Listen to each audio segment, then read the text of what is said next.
महाराज जी ने एक बार आरती के विषय में समझाते हुए कहा, महाराज जी ने कहा कि आरती का मतलब क्या है जानते हो?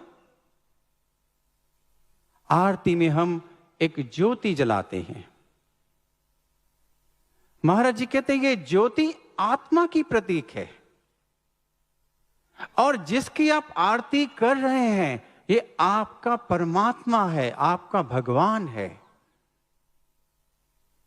आरती में ज्योति जलाने का अर्थ है जो प्रतीक रूप में ज्योति है आत्मा की, कि हम आत्मा से समर्पित होना चाहते हैं। हम आत्मा से समर्पित हो, आत्मा से समर्पित हो।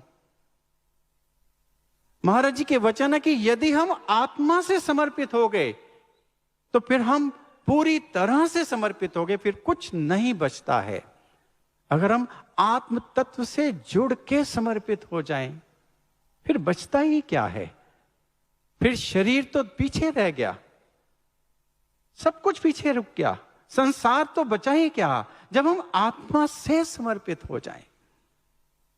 महाराज जी ने कहा कि जब हम चावल अर्पित करते हैं, पूरे दाने का चावल, पूरा साबुत चावल, अक्षत, उसे ही अक्षत कहते हैं, यानी हम पूर्ण रूप से समर्पित हो जाएं।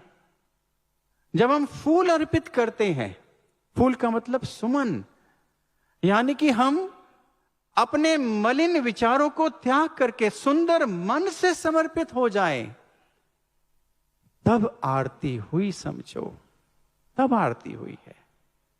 यह आरती की आवश्यकता है हमें, तभी हम कुछ कर पाएंगे, कुछ दे पाएंगे। संसार में कुछ नहीं जाने वाला।